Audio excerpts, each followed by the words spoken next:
Hi everyone, welcome to my YouTube channel Adarsh law classes. और जैसा कि हमने लास्ट क्लासेस में पढ़ा था 8.1 एक्सरसाइज हमने ट्रिग्नोमेट्री की 10th क्लास एनसीईआरटी की सॉल्व की थी। तो उसमें हमने बताया था कि कैसे कोई ट्रिग्नोमेट्रिकल रेशो हमें दिया हुआ हो और उससे बाकी के ट्रिग्नोमेट्रिकल रेशो में निकाल रहा हूँ तो कैसे निकाल सकते थे। सबसे पहले पाइथागोरस लगा देते और उसकी जो भी राइट एंगल ट्राइंगल होता था उसकी तीनों साइड्स हम कैलकुलेट कर लेते थे और उसके बिहाफ पे जो भी ट्रिग्नोमेट्रिकल रेशो हमसे पूछा जाता था हम उसको बता देते थे। ठीक है, अब क्या है, अब बात करते हैं अगर एक्सरसाइज 8.2 की, तो उस पर कुछ स्पेसिफिक वैल्यूज पे बेस्ड क्वेश्चन है। स्पेसिफिक वैल्यूज क्या होती थी मैंने शायद आपको लास्ट क्लास में थोड़ा सा बताया भी था। जो मतलब स्पेसिफिक वैल्यूज से मतलब है यानी कि 0 डिग्री की बात होगी, कुछ स्पेसिफिक एंगल्स की बात करेंगे।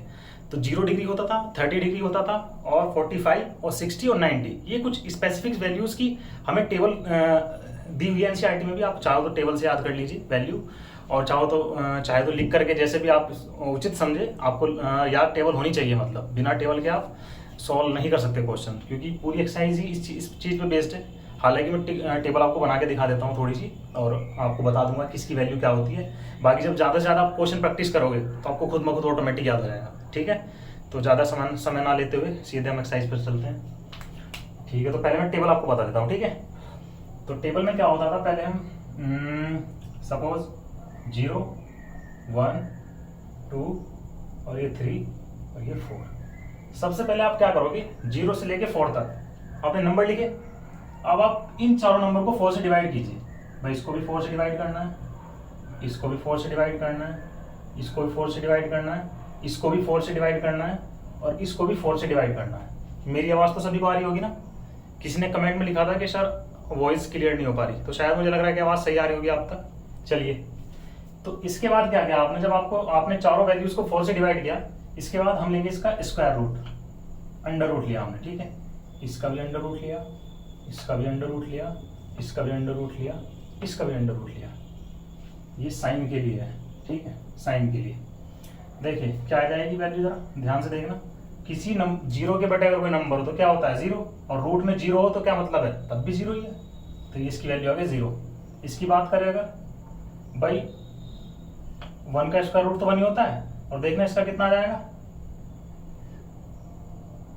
4। जब स्क्वायर रूट से बाहर आएगा किसकी फॉर्म में आएगा, 2 की फॉर्म में। ठीक है, इसको आप कैंसिल कर सकते हो, 2 1 2, 2 2 4। मतलब इसकी वैल्यू कितनी आएगी, भाई 1 का स्क्वायर रूट तो 1 होता है और इसका अंडर रूट 2, क्योंकि 2 रूट से बाहर नहीं आ सकता। सेम कंडीशन यहाँ पे लगाइए, भाई रूट 3 तो रूट से बाहर नहीं आ सकता, इसको ऐसे रहने दिया। लेकिन 4 तो आ सकता है, किसकी टर्म में, 2 की टर्म में। किसी को कोई डाउट? और यहाँ पे 4 से 4 कैंसिल, मतलब अंडर रूट में अगर 1 हो तो क्या मतलब है उसका, 1 ही मतलब है उसका। यहाँ तक किसी को डाउट, बात आई ना समझ में? तो कहने का मतलब है साइन 0 की वैल्यू 0, ये 0 था, ऊपर लिख देता हूँ मैं, चलो ये 0, ये आपका 30, ये आपका 45, ये आपका 60 और ये आपका 90। तो ये साइन के केस में है कि साइन 0 की वैल्यू 0, साइन 30 की 1/2, साइन 45 की 1/√2, साइन 60 की √3/2 और साइन 90 की वैल्यू 1। ठीक है, यहाँ तक किसी को डाउट नहीं ना? चलो, अब जैसे आपने साइन का कर लिया तो जस्ट इसका अपोजिट चलना है आपको, कोस। तो कोस 0 की वैल्यू आप रिवर्स मारिए ऐसे, तो जो साइन 90 की वैल्यू होगी वो कोस 0 की वैल्यू होगी। चलिए रिवर्स, बाई 1 रिवर्स चलना है आपको। यहाँ पे कितना आएगा, √3/2, और ये मिड वाली टर्म सेम रहेगी क्योंकि मिड में आ रही है, उसको ऐसे रहने देंगे। फिर इधर से 1/2 और फिर इधर से 0। केवल इसका रिवर्स ही तो लिखा है, ध्यान से देखो। भाई साइन में ये वैल्यू आई थी और कोस में क्या होगा, इसका जस्ट रिवर्स। 1 यहाँ पे आ गया, √3/2 यहाँ आ गया, ये मिड में थी ऐसे रहने दिया, ये यहाँ चला गया, ये यहाँ चला गया, रिवर्स करा है बस। जब आपको 2 वैल्यूज याद हो गई तो मैंने आपको एक फॉर्मूला बताया था, शायद आपको याद हो, कि tan थीटा क्या होता था, tan theta is equal to होता था sin theta upon cos theta. मतलब tan जो था वो साइन और कोस की टर्म में क्या होता था, sin theta upon cos theta. तो बस आपको अगर ये 2 वैल्यूज पता है ना, तो आप इसी के बिहाफ पे tan थीटा निकाल सकते हो। और जब आपको tan थीटा निकल जाएगा तो उसका रेसिप्रोकल क्या होता है, cot थीटा। तो आप tan थीटा की हेल्प से क्या निकाल सकते हो, cot थीटा। मतलब पहले आप tan थीटा कैसे निकालोगे, भाई अगर मैं tan 0 की वैल्यू पता कर रहा हूँ, सपोज पहली वैल्यू 0 है ना, मैं 0 की वैल्यू पता चल रहा हूँ, तो कैसे पता लगाऊंगा, ये क्या होगा, sin 0 अपॉन cos 0। याद रहे ये 0 से मतलब थीटा से है, थीटा कुछ भी हो सकता है, जीरो भी ले सकते हैं हम। तो यहाँ पर आ जाएगा साइन 0 अपॉन कोस 0। अगर मुझे वैल्यू निकालनी हो टेन 30 की, तो कितना आ जाएगा साइन 30 अपॉन कोस 30। और अगर मुझे वैल्यू निकालनी हो किसकी, टेन 45 की, तो क्या आएगा साइन 45 अपॉन कोस 45। और इसी तरह से अगर मुझे वैल्यू निकालनी हो किसकी, टेन 60 की, तो वैल्यू कितनी आएगी साइन 60 अपॉन कोस 60। बात आ रही समझ में, बिल्कुल यही निकालना है। तो टेन 0 की अगर मुझे वैल्यू निकालनी हो तो कितना आ जाएगा, tan 0 is equal to sine 0 की वैल्यू कितनी है 0, और कोस 0 की वैल्यू कितनी है 1। तो 0 के बटे में अगर 1 हो तो वैल्यू का मतलब क्या है बस 0। तो टेन 0 की वैल्यू कितनी आ गई 0। टेन 0 की वैल्यू 0। अब मान के किसकी निकालनी है मुझे, टेन 30 की। तो ध्यान से देखना जरा भाई, वैल्यू मुझे निकालनी है टेन 30 की। तो इस केस में क्या लिखूंगा मैं, साइन 30 और अपॉन कोस 30। बात आ रही समझ में भाई, साइन 30 अपॉन कोस 30। और साइन 30 की वैल्यू कितनी पड़ी है 1/2, और कोस 30 की वैल्यू कितनी पड़ी है √3/2। √3/2। देखना जरा यहाँ से दोनों फ्रैक्शन के डिनोमिनेटर कितने हैं, उसका भी 2 है और नीचे वाली का भी 2 है। तो 2 से 2 कैंसिल, बचा कितना बस 1/√3। तो देखना टेन 30 की वैल्यू कितनी है 1/√3। मैं समझता हूँ कि शायद अगर मैंने इतना बता दिया तो आप खुद से कैलकुलेट कर सकते हो बाकी सारे ट्रिग्नोमेट्री का जो भी स्पेसिफिक वैल्यूज है। कैसे भाई, टेन का आपको पता चल जाएगा ऐसे ही साइन अपॉन कोस करके निकाल सकते हो। और देखना चाहिए अगर आपको टेन पता चल गया तो आप कोट ही निकाल सकते हैं, क्योंकि आप जानते हो कि टेन का ही रिवर्स क्या होता है, रेसिप्रोकल कोट होता है। तो जो इसकी वैल्यू होगी बस 1 करके लिख देना, वो कोट की वैल्यू आ जाएगी। अच्छा, बात खत्म हो गई कोट की। अगर आपको निकालना हो कोसेक की, तो कोसेक साइन का रेसिप्रोकल नहीं होता क्या, तो बस इसका अपोजिट क्या हो जाएगा कोसेक। और जब आपको कोस की वैल्यू पता है तो क्या सेक की नहीं निकाल सकते, क्योंकि इसका रेसिप्रोकल क्या होता है सेक होता है। भाई मान के चलो क्वेश्चन पूछने लगे कि सेक 30 की वैल्यू बता दो जी कितनी होती है सेक 30 की। ध्यान से देखना जरा, क्वेश्चन पूछने लगे कि सेक 30 की वैल्यू बताइए जी कितनी होती है सेक 30। तो हमें पता है कि सेक 30 कोस 1/कोस 30 हो सकता है, तो इसका उल्टा क्या होगा 1/कोस 30। और कोस 30 की वैल्यू कितनी है देखना जरा, कोस 30 की है √3/2। तो यहाँ पे मैं लिख सकता हूँ कि 1/कोस 30, और जब वैल्यू पुट करूंगा मैं तो 1/कोस 30 वैल्यू कितनी है √3/2। तो ये 2 ऊपर चला जाएगा, क्या आ जाएगा 2/√3। तो निकाल दी हमने कोस सेक 30 की, जबकि हमें सेक 30 की याद नहीं थी, लेकिन हमने कैसे निकाल दी कोस की हेल्प से। तो कहने का मतलब क्या है, आपको बस 2 टर्म याद होनी चाहिए, ये बस साइन और कोस, इन दोनों की हेल्प से आप बाकी सारे निकाल सकते हो। कैसे, अगर इसका साइन अपॉन कोस करोगे तो टेन निकाल लोगे, कि इसका उल्टा करोगे कोस अपॉन साइन तो कोट निकाल लोगे, या वो भी ना निकालो तो क्योंकि आप टेन निकाल लोगे तो कोट खुद में खुद पता लग जाएगा, क्योंकि 1/कोट की वैल्यू रख के टेन आ जाएगा। और साइन निकाल लोगे तो कोसेक पता चल जाएगा, और कोस निकाल लोगे तो क्या पता चल जाएगा सेक पता चल जाएगा। तो मतलब आपको बस 2 ही चीजें याद करनी है, एक तो साइन वाली लाइन और एक आपको कोस वाली, उसकी हेल्प से आप पूरी टेबल निकाल सकते हो। ठीक है, बाकी आप जितने ज्यादा से ज्यादा क्वेश्चन प्रैक्टिस करोगे आप खुद में खुद वैल्यूज याद हो जाएंगी। ठीक है, बात समझ में आई। चलो नेक्स्ट चलता क्वेश्चन करते हैं सीधे।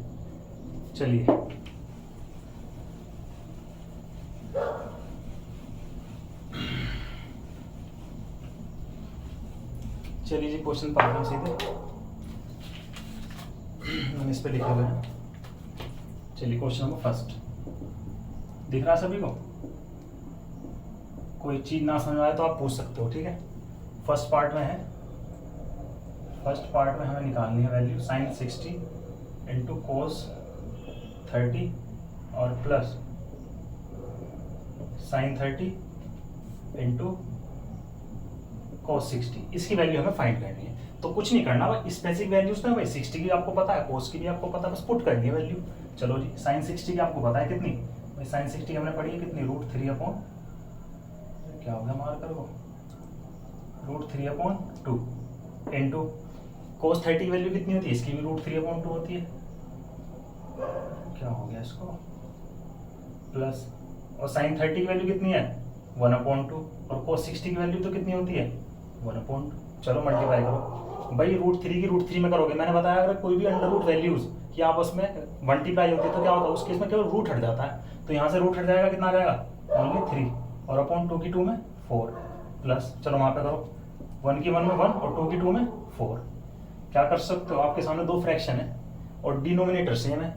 अगर 2 फ्रैक्शन के डिनोमिनेटर सेम हो तो उनके न्यूमरेटर को जो का त्यों ऐड कर देते हैं। कैसे, ऐड कर दो या सब्ट्रैक्ट, अगर बीच में माइनस होता तो सब्ट्रैक्ट कर देते, ऐड है तो ऐड कर देंगे बस। 4 एलसीएम, ध्यान से देखना कितना आ जाएगा 3 + 1 मतलब 4/4, 4 से 4 कैंसिल, आंसर कितना 1। किसी को डाउट तो नहीं भाई, केवल वैल्यूज हमने पुट की है। साइन 60 की वैल्यू √3/2, cos 30 की √3/2, साइन 30 की 1/2, cos 60 की 1/2, आपस में मल्टीप्लाई करी, √3 की √3 में 3, 2 की 2 में 4 प्लस 1 की 1 में 1, 2 की 2 में 4, दो फ्रैक्शन है उनका एलसीएम लिया, सोल्व कर दिया, आंसर कितना है 1। बस इतना सा काम करना है, ठीक है। चले नेक्स्ट, नोट करो जल्दी, बल्कि स्क्रीनशॉट ले लिया करो, उसमें आप ही की सहूलियत है, ज़्यादा टाइम खर्च नहीं होगा और कम समय में आप ज़्यादा क्वेश्चन अटेम्प्ट कर पाओगे, ठीक है। चलो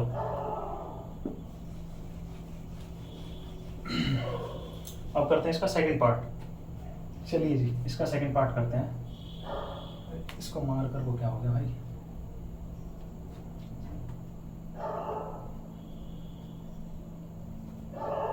चलो जी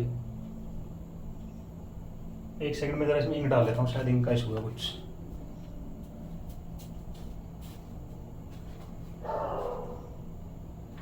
एक सेकंड होल्ड करिएगा।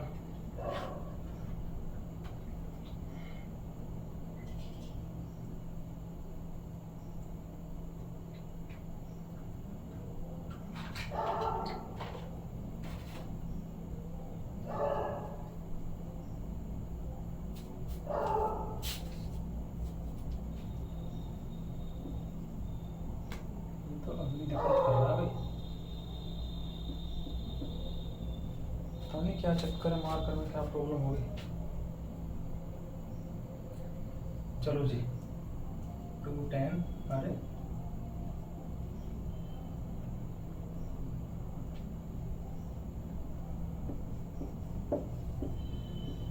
क्या हो गया सर,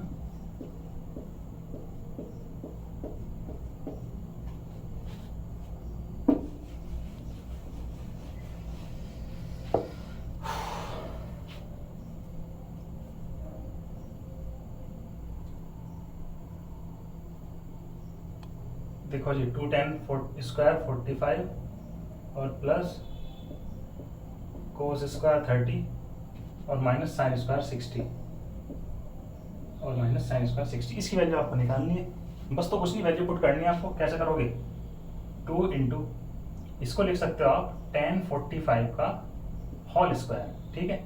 अभी tan स्क्वायर 45 था ना, तो आपको डाउट लगाओगे सर इसका स्क्वायर भी है, तो आपको उसकी निश्चिंत नहीं करनी। मतलब क्या है इसका, इसका मतलब ही tan 45 का स्क्वायर है, होल स्क्वायर है मतलब इसका, तब ये स्क्वायर खोला होगा तब tan पे स्क्वायर आ जाता है, ठीक है। इसको ऐसे लिख सकते हो, ऐसे आप लिख सकते हो, प्लस कितना लिख सकते हो आप इसे, cos 30 का होल स्क्वायर, और माइनस इसे भी आप लिख सकते हो कितना, sin 60 का होल स्क्वायर। बस वैल्यू पुट करनी है आपको, बाई 2 इंटू tan 45 की वैल्यू आपको पता है 1 का स्क्वायर, प्लस cos 30 की वैल्यू कितनी होती है, cos 30 की होती है √3/2 का होल स्क्वायर, और माइनस इसकी वैल्यू कितनी होती है √3/2 का होल स्क्वायर। एक बात आपने नोट करी होगी, ये √3/2 का होल स्क्वायर है पॉजिटिव, और ये नेगेटिव √3/2 का होल स्क्वायर है नेगेटिव। ये पॉजिटिव ये नेगेटिव वैल्यू सेम है, क्या हो जाएगा, कट जाएंगे भाई। अगर अब कहीं आपको दिखाई दे कि एक 2 हो एक -2 हो, तो आप क्या होगा इस केस में, कट जाएगा। सेम कंडीशन वही तो है, √3/2 है, ये भी √3/2 है, एक पॉजिटिव है एक नेगेटिव है, दोनों आपस में कैंसिल हो गए, तो बचेगा कितना यहाँ पे बस 2 इंटू 1 मतलब 2 ही आंसर है इसका। कोई डाउट, कोई डाउट तो नहीं किसी को भाई। वैल्यू पुट करिए बस, 2 इंटू tan 45 की वैल्यू 1 होती है, 1 का होल स्क्वायर, प्लस cos 30 की वैल्यू √3/2 होती है, और sin 60 की वैल्यू कितनी होती है √3/2। वहाँ पे भी स्क्वायर था वहाँ पे भी स्क्वायर था, एक वैल्यू पॉजिटिव थी एक वैल्यू नेगेटिव थी, दोनों आपस में कैंसिल, 2 इंटू 1 = 2 आंसर, ठीक है। चले चलो नेक्स्ट,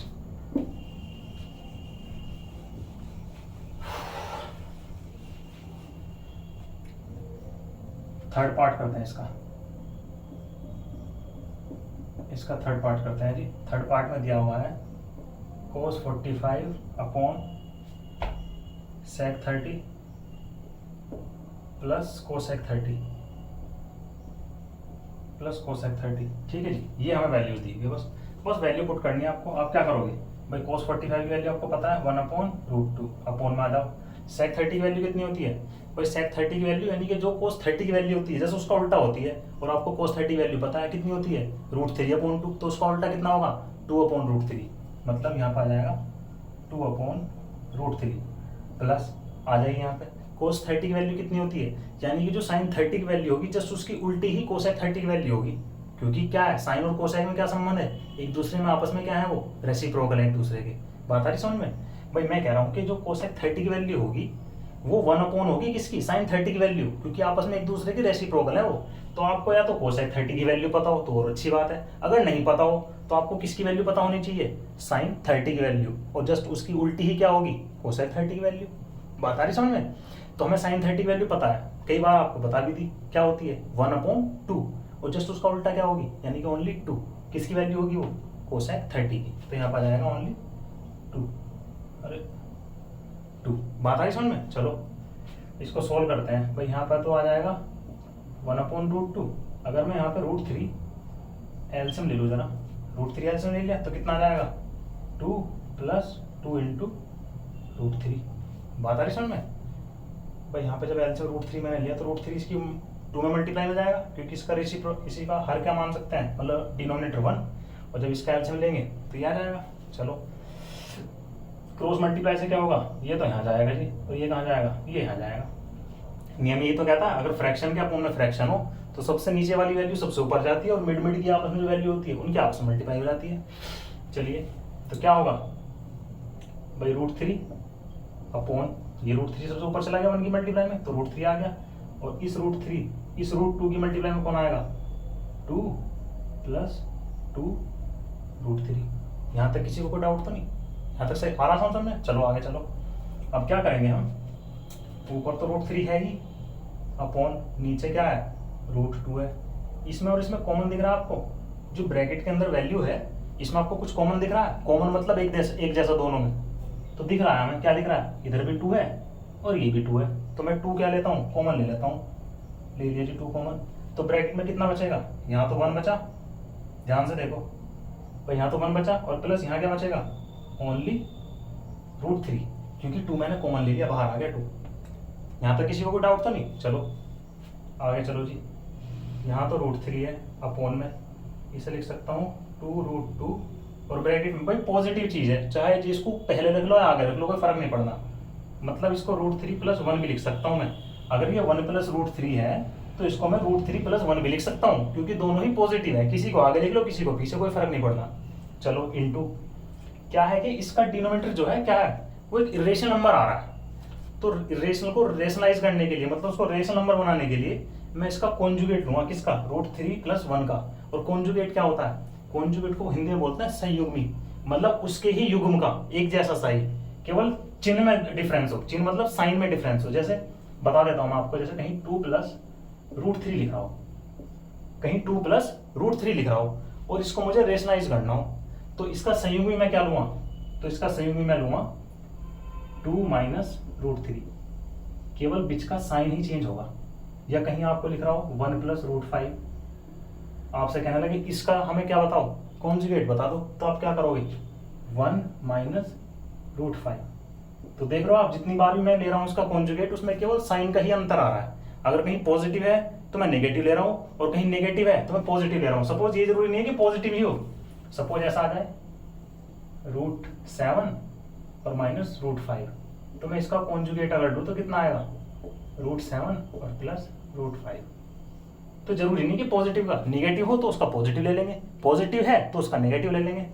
यहाँ तक किसी को कोई डाउट? तो आप बताना जरा √3 + 1 का कॉन्जुगेट कितना होगा, तो इसका कॉन्जुगेट क्या होगा √3 और -1, यही तो होगा, और जो ऊपर मल्टीप्लाई करी है उसी की आपको नीचे करनी पड़ेगी, जिसने इसकी जो कॉन्जुगेट होगा उसकी ऊपर नीचे ही मल्टीप्लाई करनी पड़ेगी, क्योंकि कटने में फर्क थोड़ी पड़ रहा है, सेम वैल्यू। अगर मैं किसी नंबर में सपोज करो 1/5 है, और उसमें मैं ऊपर भी 2 से मल्टीप्लाई कर दूं और नीचे भी, तो 2 कितना जाएगा 10, लेकिन ये एक तरह से रेशियो जो है वो तो अभी भी 1/5 है, वैसे काट दो 2 × 2 2 5 10, अभी तो 1/5 है। तो कहने का मतलब है जब आप सेम नंबर से ऊपर नीचे मल्टीप्लाई करते हो तो उस फ्रैक्शन पे कोई इफेक्ट नहीं पड़ता, वही कंडीशन यहाँ पे अगर मैंने इसका कॉन्जुगेट भी ले लिया तो इस पूरी फ्रैक्शन पे कोई इफेक्ट नहीं पड़ा, वो जब भी जो की तू ही बात है। समझ रहे हो आप मेरी बात? बस अब इसको क्या करना है आपको, ये तो हमने इसलिए लिया है यहाँ पे कॉन्जुगेट, ताकि हम इसका डिनोमिनेटर क्या कर सके, रेशनलाइज कर सके। मतलब इसके जो अपोन में, जो इसके डिनोमिनेटर में है, वहां पर कोई इरेशनल नंबर ना आए, बल्कि कैसा नंबर हो, एक रेशनल नंबर आ जाए। इसलिए हमने √3 - 1 का कॉन्जुगेट लिया है, इसका √3 + 1 का कॉन्जुगेट। ठीक है, चलो इसकी मल्टीप्लाई कर देते हैं। अब करें, इसको मैं रफ कर देता हूं यहां पे।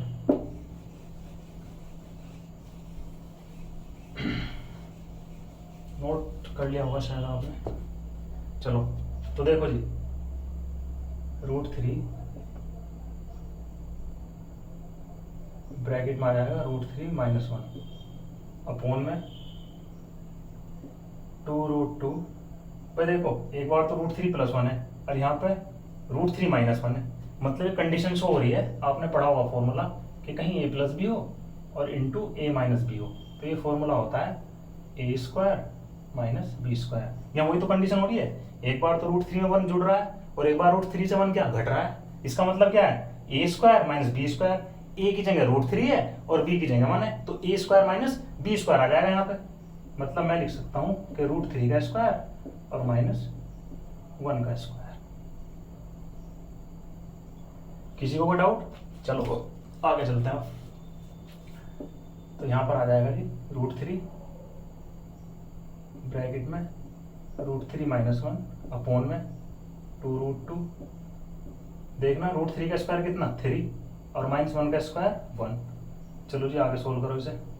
√3 की चाहो तो अंदर मल्टीप्लाई कर दो, 3 और -√3 अपोन 2√2 और इंटू 2।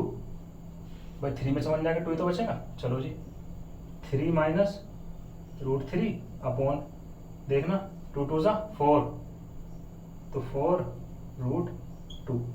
बस सब कुछ सोल्व हो गया, लेकिन अभी भी ये कंडीशन फंस गई, ये √2 तो अभी भी रह रहा है और हमें डिनोमिनेटर बनाना रेशनल नंबर, तो यानी कि अभी भी √2 पे बात आगे टिक रही है। √2 भी और खत्म करना हमें, तो इसे खत्म करने के क्या क्या करेंगे, अब ऊपर नीचे √2 से मल्टीप्लाई कर दो। भाई √2 कब खत्म हो सकता है, जब इसमें इस जैसा ही नंबर की मल्टीप्लाई हो जाए। भाई अगर मुझे √3 खत्म करना हो, कहीं से √3 खत्म करना हो, तो मुझे क्या करनी पड़ेगी, मल्टीप्लाई √3 की √3 में ही करनी पड़ेगी, क्योंकि तभी ये रेशनल नंबर आ सकता है 3, और कोई ऑप्शन नहीं है मेरे पास।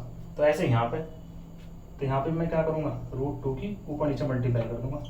भाई अगर यहाँ से कॉन्जुगेट की मल्टीप्लाई करने के बाद अगर हमें कोई नंबर मिल जाता, सपोज 8 मिल जाता, 6 मिल जाता, 5 मिल जाता, तो कोई बात ही नहीं थी, हम यही छोड़ देते, आंसर हमारा यही हो जाता। लेकिन अभी क्या फंस रही है बात ये फंस रही है कि अभी √2 है, तो इस √2 को भी हमें खत्म करना है, क्योंकि रेशनलाइज बनाना है डिनोमिनेटर को हमें कोई रेशनल नंबर बनाना है, तो उसे बनाने के लिए √2 को खत्म करना पड़ेगा। और ये कब खत्म हो सकता है, जब हम √2 से ऊपर नीचे मल्टीप्लाई करें, क्योंकि जब √2 की √2 मल्टीप्लाई होगी तो ओनली कितना आ जाएगा, 2 आ जाएगा वहां पे। बात आ रही समझ में? चलो इसे रफ करता हूँ इधर से, थोड़ा ध्यान दो, ध्यान से दोगे तो शायद समझ आ जाएगी चीज, इतनी बड़ी चीज नहीं है। देखो कहने का मतलब है, अरे यार चल जा,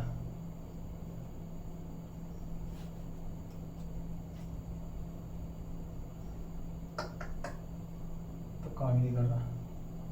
√2 और ब्रैकेट में 3 - √3 और अपोन में देखो जी कितना, 4 इंटू √2 की √2 मल्टीप्लाई 2। कहने का मतलब है इस √2 में अंदर मल्टीप्लाई कर दूं, करना जरा, 3√2 और माइनस √3 इंटू √2 अपोन 8। अब एक बात और समझनी है आपको कि कोई भी दो ऐसे नंबर हो, जैसे √5 और इंटू √2, दोनों ही रूट में हो, तो इन्हों में एक सिंगल रूट में लिख सकता हूं मैं, सिंगल रूट बना के और आपस में इन दोनों की मल्टीप्लाई लिख सकता हूं। मतलब इसे मैं लिख सकता हूं √10, कहीं ऐसे जैसे लिखा हो √6 लिखा हो और इंटू √2 लिखा हो। तो इसे मैं क्या कर सकता हूँ, मैं इसे सिंगल रूट में जो भी नंबर है उन दोनों के आपस में मल्टीप्लाई कर सकता हूँ। मतलब मैं इसे लिख सकता हूँ √12। सेम कंडीशन यहाँ पे भी तो है, तो 3√2 माइनस, इसे मैं लिख सकता हूँ √6, 3 इंटू 2 सिंगल रूट ले दिया बस मैंने, और अपोन 8। बस ये हमारा आंसर है, क्योंकि अब अपोन में क्या आ गया, एक रेशनल नंबर आ गया, वो क्या है 8, तो बस यहीं पर खत्म कर देंगे। बात आ गई समझ में सभी को?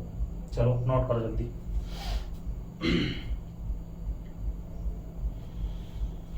इसलिए मुझको चुरा। आई होप कि आपको समझ आ रहा हो सब कुछ, और धीरे धीरे प्रैक्टिस करोगे ना तो आपको सारी जितनी वैल्यूज हैं वो सारी आपको याद हो जाएगी, उसको रटने की जरूरत नहीं है। बस मैंने बताया ना आपको, दो ही टेबल आप याद कर लीजिए, एक साइन और एक कोस वाली, उसकी हेल्प से आप सारे निकाल दोगे। ठीक है, कोई डाउट किसी को हो तो आप लिख देना कमेंट सेक्शन में। चले जी, अगला क्वेश्चन भी थोड़ा बड़ा है, समझना पड़ेगा बस आपको। चले, चलो जी, क्योंकि आज हमारा मार्कर काम नहीं कर रहा है।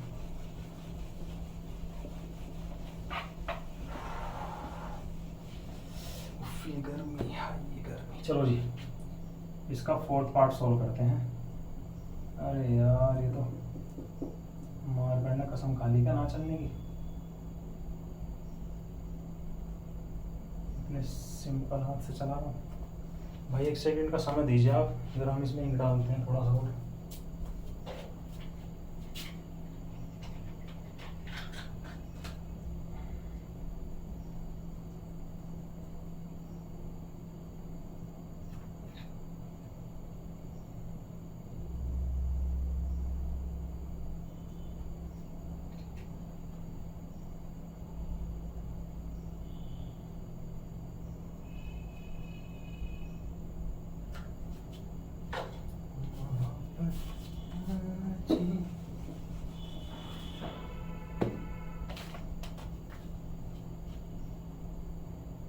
ये तो अभी नहीं चल रहा भैया, इसका मतलब कुछ गड़बड़ हो गई इसमें मार्कर में। चलिए, इसका दिया है sin 30 प्लस tan 45 और माइनस cosec 60, cosec 60 और अपॉन में है वैल्यू आपकी sec 30 प्लस cos 60 और प्लस cot 45। ठीक है जी, ये आपको वैल्यूज है। वैसे सोल्व करना आपको, करो सोल्व। sin 30 की वैल्यू 1/2 प्लस tan 45 की 1 और माइनस cosec 60 की वैल्यू 2/√3। ध्यान रहे, क्यों? क्योंकि हमें cosec का मतलब क्या है, यानी कि 1/sin, और sin 60 की वैल्यू कितनी है, √3/2, तो जस्ट उसका उल्टा कितना होगा, 2/√3, वही cosec 60 की वैल्यू होगी। कोई दिक्कत तो नहीं किसी को? चलो, उसका उल्टा ही लिखा बस, अपॉन में आ जाओ।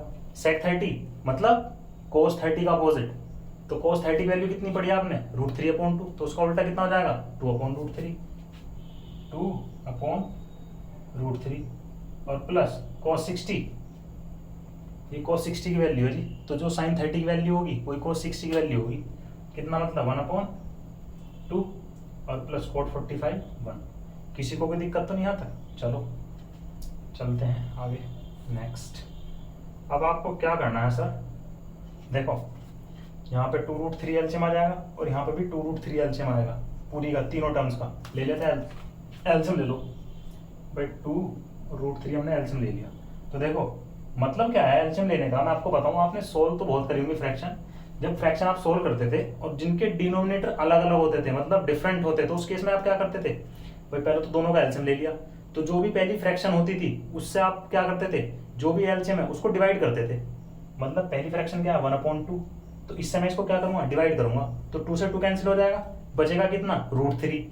तो जो भी टर्म्स बचती थी उसकी मैं उसके न्यूमरेटर में मल्टीप्लाई करता था, मतलब 1 में, तो √3 की जब 1 में मल्टीप्लाई करूंगा तो कितना आ जाएगा, ओनली √3। बात आ रही समझ में? और इसके अपोन में 1 ही तो है, ऐसे यहाँ पे इसके अपोन में 1 ही तो है, तो 1 से मैं इसे डिवाइड करूंगा तो 2√3 ही आएगा, तो उसकी 1 में मल्टीप्लाई, तो 2√3 ही आएगा। चलो जी आगे, माइनस √3 से √3 कैंसिल हो जाएगा, तो बचेगा कितना 2, और 2 की 2 में मल्टीप्लाई 4, ऐसी अपोन में आ जाओ। यहाँ पर भी क्या 2√3 मैंने एलसीएम ले लिया, बात आ रही समझ में? तो जो √3 से √3 कैंसिल हो जाएगा, 2 की 2 में मल्टीप्लाई 4 प्लस 2 से 2 कैंसिल हो जाएगा, यानी कि √3 और प्लस कितना जी, कोई माइनस माइनस तो नहीं था ना, सही है, और 1 से इसे तो 2√3 आ जाएगा बस, 2√3, इससे इसे कैंसिल कर दो, हो रहा है तो कर दो, कोई दिक्कत तो नहीं किसी को। चलो अब आप आ जाओ जरा यहाँ को, एक चीज़ और समझना जरा, मैं आपको बता दूँ जरा, कहीं लिखा हो √2 और प्लस 5√2,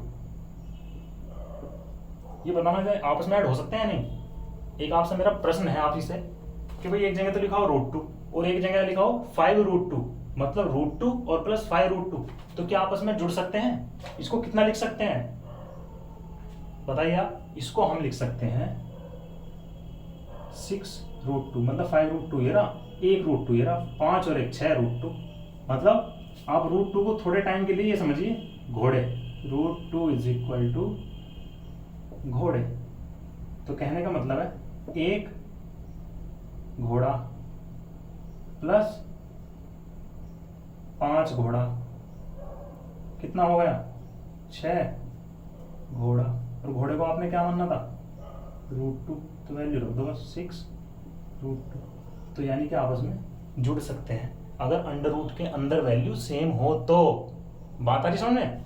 अगर अंडर रूट के अंदर सेम वैल्यू हो तो आपस में जुड़ सकते हैं। वही काम तो क्या है यहाँ पे, और वही काम यहाँ पे करना। कैसे?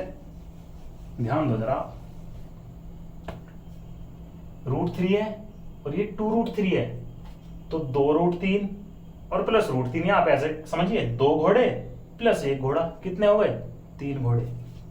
तो लिख दो यहाँ पे 3, वो हाँ बिल्कुल 3√3, 3 घोड़े और -4।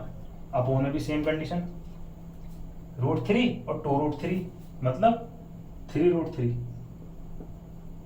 और प्लस 4। यहाँ तक किसी को डाउट नहीं ना? चलो अब फिर वही बात आ गई जी जनाब, इसका डिनोमिनेटर जो भी रेशनलाइज नहीं हुआ, मतलब देखना नीचे अभी वो नहीं आ रहा अंडर रूट की वैल्यू, तो इसको हटाने के लिए क्या, फिर से वही कॉन्जुगेट वाली कंडीशन। और कॉन्जुगेट वाली कंडीशन मैंने आपको क्या बताया कि आपको केवल बीच का साइन चेंज करना है, वो भी जो भी डिनोमिनेटर में वैल्यू होगी उसी का ही साइन चेंज करना, ऊपर वाले का नहीं, नीचे वाली वैल्यू, क्योंकि हमें नीचे वाले को रेशनलाइज करना है ना कि ऊपर वाले को। अगर ऊपर वाले को करते तो पॉजिटिव ले लेते, लेकिन हमें नीचे वाले को रेशनलाइज करना है, तो नीचे वाले को रेशनलाइज करने के लिए नीचे वाले का ही कॉन्जुगेट लेना पड़ेगा। और यहाँ पर वैल्यू कैसी है? पॉजिटिव, तो इसका कॉन्जुगेट क्या होगा? देखना इसका कॉन्जुगेट ये नहीं होगा 3√3 और -4, और ऐसे यहाँ पे 3√3 और -4, ये होगा कि नहीं होगा? बस कर दो सॉल्व। तो ऊपर देखना कितना रहेगा, 3√3 और -4 का क्या है? होल स्क्वायर, क्योंकि देखना कंडीशन एक जैसी नहीं है, ये भी माइनस ये भी माइनस, तो कहीं a + b लिखा हो और इंटू में भी a + b लिखा हो, तो इसे क्या लिख सकते हो आप? a + b का होल स्क्वायर, या ऐसे समझिए a - b का इंटू और a - b की मल्टीप्लाई a - b में ही हो रही हो, तो इसका क्या मतलब है? a - b का होल स्क्वायर। तो यहाँ ये तो कंडीशन है a - b, तो मतलब 3√3 और -4 का होल स्क्वायर। और देखना नीचे क्या कंडीशन बन रही है, नीचे अभी मैंने आपको बताया था ये कंडीशन बन रही है कि कहीं a में भी ऐड हो रहा हो, वो मल्टीप्लाई में a में से भी सबट्रैक्ट हो रहा हो, तो इसका मतलब क्या है? एक बार a² और -b²। तो यहाँ वही तो कंडीशन है, 3√3 में 4 ऐड हो रहा है, और यहाँ पर देखना 3√3 में से 4 क्या हो रहा है? घट रहा है, तो इसका मतलब क्या हो गया? a² और -b² वाली कंडीशन बन रही है। यहाँ पे लिख दीजिए 3√3 का होल स्क्वायर और -4 का होल स्क्वायर। बात आई समझ में? जब इसे आपको अब आप इसको ओपन कैसे करोगे?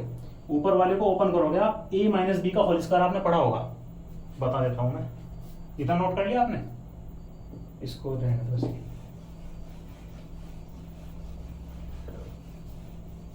कहने का मतलब है आपने फॉर्मूला पढ़ा होगा क्या? a - b का होल स्क्वायर, क्या पढ़ा आपने?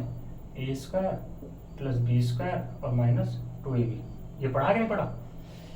लगाओ जिसमें वही फॉर्मूला लगना है, तो 3√3 का स्क्वायर और प्लस b का स्क्वायर मतलब 4 का स्क्वायर और -2ab। 2a का क्या मतलब है? 3√3 और b का मतलब 4, और अपॉन में देखना जब आप इसका स्क्वायर करोगे, 3√3 का स्क्वायर करोगे, ध्यान से देखना, मैं आपको ऐसे रफली बता रहा हूँ भाई, 3√3 का जब आप स्क्वायर करोगे तो इसका क्या मतलब है?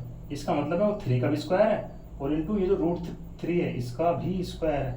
तो जब 3 का स्क्वायर करोगे तो ये तो आ जाएगा 9, और जब इसका स्क्वायर करोगे तो कितना आ जाएगा? 3, क्योंकि किसी भी अंडर रूट वैल्यू का स्क्वायर करते हो भाई, स्क्वायर का मतलब क्या है? यानी कि इसकी इसमें ही मल्टीप्लाई, यही तो मतलब है। तो √3 की जब √3 में ही मल्टीप्लाई करोगे तो कितना आएगा? 3 आएगा, क्योंकि रूट हट जाता है उस केस में। मैं आपको पहले बताता आ रहा हूँ इस बात को। चलो जी, करो। तो कहने का मतलब है 3√3 का स्क्वायर कितना है, 9 3 27। चलो जी, तो ये आ जाएगा जी आपका 27 माइनस 4 का स्क्वायर कितना होता है 16।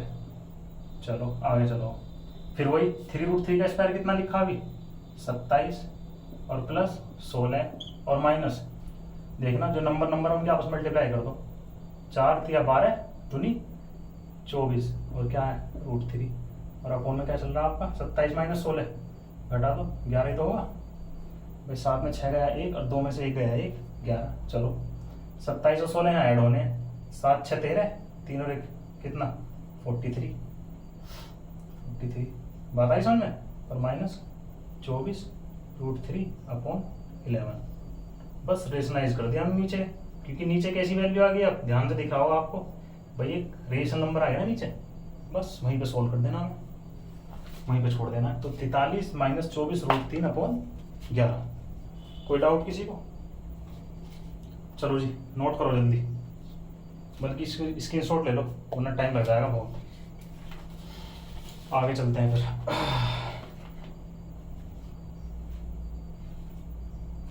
चले जी, चलो रफ करते हैं।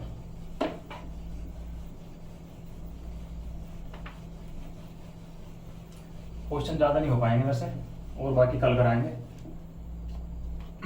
मैं लास्ट क्वेश्चन कर देता हूँ बस आपका, इसका क्वेश्चन फर्स्ट का 5th पार्ट है इसका। चलो जी, इसमें लिखा है 5 cos स्क्वायर 60 और प्लस 4 sec स्क्वायर 30 और माइनस 10 स्क्वायर 45, 10 स्क्वायर 45 अपॉन कितना जी sin स्क्वायर 30 और प्लस cos स्क्वायर 30, ये है ना, ये है।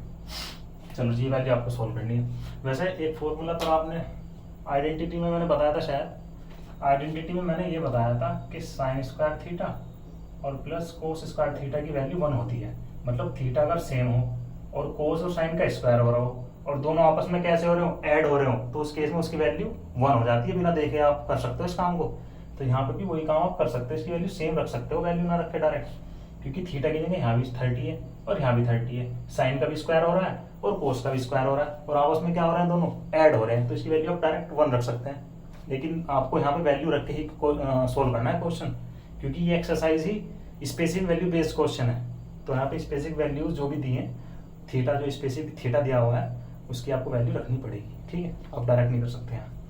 चलो तो 5 कोस स्क्वायर 60 की वैल्यू बताओ कितनी होती है भाई, कोस स्क्वायर 60 की वैल्यू, तो जो साइन 30 की वैल्यू होती है वो होती है तो जी 1/2 का स्क्वायर और प्लस 4 सेक 30 की वैल्यू कितनी, जो कोस 30 की वैल्यू है, तो जी 2/√3 का स्क्वायर और माइनस 1 का स्क्वायर अपोन में आ जाओ जी, साइन 30 1/2 का स्क्वायर और प्लस कोस 30 तो √3/2 का स्क्वायर। चलो जी सोल्व करते हैं इसको। तो यहाँ आएगा 5 × 1/4 और प्लस 4 × 4/3 और माइनस 1 और अपोन में कितना आ जाएगा जी 1/4 और प्लस 3/4। वैसे 1 ही आएगा, ये अभी 1 ही आएगा। कैसे, जब 4 एलसीएम लेंगे तो 1 + 3 4 और 4 4 कैंसिल हो जाएगा, 1 आ जाएगा आंसर इसका, तो 1 आ जाएगा। लेकिन ऊपर वाले को सॉल्व करना पड़ेगा हमें, ऊपर वाले को सॉल्व करो जरा। तो कितना आ जाएगा 5/4 प्लस 16/3 माइनस 1/1 रख सकते हैं वैल्यूज को। बस इसको आप सोल्व कर लो, क्योंकि इसकी वैल्यू 1 हो जाएगी, समझ रहे हो आप। 4 एलसीएम लेंगे, 1 + 3 4 और 4/4 1, तो नीचे का आप रहने दो, बस इसे सोल्व कर लो आप। तो 4 और 3 का एलसीएम कितना होता है पता होना चाहिए आपको, 12। तो 4 3 12 और जितनी बार कट रहा है उसकी उसके न्यूमरेटर में मल्टीप्लाई, तो 5 3 15 प्लस 3 चौके 12 और 16 चौके 64 और माइनस 1। सोल्व करो, 64 और 15 कितना, 5 4 9 6 और 1 7 और माइनस 1 और अपोन 12 और 79 - 1 यानी कि 78 अपोन 12 चाहो तो आप इसे काट लो, यहीं रहने दो, 2 से काट लो। 3 से कट जाएगा, 3 2 नीचे कट जाएगा भाई, 3 2 नीचे, 3 6 18 और 3 चौक 12 और अभी भी कट जाएगा ये। 2 एकम 2, 2 3 6, तो 13/2 इसका आंसर। ठीक, करो नोट करो जल्दी।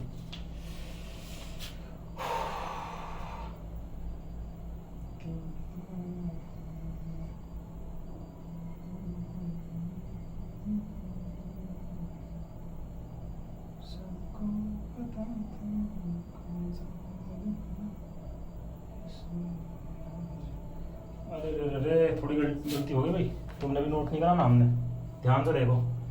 अरे मूर्ख, मुझे मूर्ख बना दिया तुमने। देखना जरा, जब यहाँ तुम एलसीएम लोगे 12 तो ये 1 के नीचे तो 1 ही है, तो यहाँ 12 नहीं आएगा। अरे इसके 1 भी तो है, तो करना जरा कितना, 5 और 4 9, 6 और 1 7 79 माइनस 12 कौन 12, इसमें से 12 घटाओ कितना बचेगा, 9 में से 2 गए 7, 7 में से 1 गया 6, 67 बचे 12, सही है। तो 12 तुमने मिस करा दिया। चलो जल्दी नोट करो, एक और कराएं या रहने दें? चलो सेकंड पार्ट कल ही कराते हैं इसका, सेकंड क्वेश्चन। ठीक है जनाब, चलो इस क्लास को आज यहीं खत्म करते हैं। थैंक यू सो मच, और ज़्यादा से ज़्यादा लोगों तक हमारी क्लास शेयर कीजिए। ऐसी बात नहीं, हम पूरा सिलेबस कराएंगे एक सीक्वेंस में। अगर किसी को कोई डाउट है, किसी भी तरह का कोई क्वेश्चन, कोई डाउट, कोई मन में आपके वहम कि क्वेश्चन कैसे हो गया, कोई इसमें हेरा फेरी तो नहीं है, कुछ आपको लग रहा होगा हमें समझ नहीं आ रहा सर, तो आप जो भी आपकी क्वेरी है आप इसमें डाल सकते हो, ताकि हम उस पर थोड़ा मैं देखूंगा सभी के कमेंट, और मुझे लगेगा कि शायद मुझे कुछ अपने आप इंप्रूवमेंट करने की जरूरत है तुम लोगों के हिसाब से, तो हम वो भी इंप्रूवमेंट करेंगे। ऐसी बात नहीं, आपको जितना तरीके से, मैं तेज़ तो नहीं पढ़ा रहा हूँ, मैं थोड़ा स्लो तो नहीं पढ़ा रहा हूँ, आपका सिलेबस वो कवर कराने की जिम्मेदारी मेरी है। अब भी मेरा मकसद क्या है कि हम आपको एक चलने का रास्ता दिखा रहा हूँ। ठीक है, समझ रहे हो मेरी बात, मैं आपको एक चलने का रास्ता दिखा रहा हूँ, आपको वे दे रहा हूँ एक। बाकी आप खुद से जब आपको पता चल जाएगा ना कि भाई आपको ट्रिग्नोमेट्री समझ में आ गई, आपको ट्रिग्नोमेट्री का मैंने रास्ता दे दिया, भाई ये चीज़ें हैं, ये फॉर्मूलेज हैं, इन पे बेस्ड क्वेश्चन है, तो फिर तो चाहे कुछ भी दे दो आपको, आप कर सकते हो ना उस चीज़ को। मतलब क्या है, मतलब है आपको एक वे देना, एक रास्ता दिखाना, सही कि आप इस मैंने आपको कोई मान के चलो मेथड बता दिया, अब उस मेथड को मैंने इस तरीके से आपको समझा दिया है कि उस मेथड से हट के भी अगर क्वेश्चन देगा ना, वो मान के चलो वैल्यूज इंटरचेंज करके देगा, तो आप वहाँ से क्वेश्चन कर जाओगे। लेकिन जब आपको मेथड ही नहीं पता होगा, सपोज करो मैं बस आगे आपको क्वेश्चन करा दूँ और आपको ना ही वैल्यूज का बताऊँ, ना मैं ये बताऊँ कि ये एक्सरसाइज किस चीज़ पे बेस्ड है, इसमें क्वेश्चन किस तरीके का आएंगे, समझ रहे हो आप। भाई मैंने पाइथागोरस बताया आपको, मैंने आपको एक ही झटके बता दिया कि हाँ ये चीज़ें ऐसा होनी है आपको, कि कभी भी कोई राइट एंगल दिया होगा तो वहाँ से आपको तीसरी साइड निकालनी है और फिर सभी ट्रिग्नोमेट्रिकल रेशो निकाल देना है। तो कहने का मतलब क्या है कि आपको एक रास्ता दिखा रहा हूँ मैं, ठीक है। बाकी वो क्वेश्चन जिस भी तरीके के होंगे, कोई आप फंसोगे नहीं, ये मैं गारंटी दे रहा हूँ इस चीज़ की, मुझसे आप लिखवा के ले लीजिए। ट्रिग्नोमेट्री में आपको फंसने नहीं दूंगा मैं, ट्रिग्नोमेट्री का हर एक चैप्टर में आपको इस तरीके से क्लियर कराऊंगा, ठीक है। तो आपको विश्वास के साथ बने रहना है और ज़्यादा से ज़्यादा लोगों तक हमारी क्लास शेयर करनी है। इन्हीं शब्दों के साथ जय हिंद, जय भारत।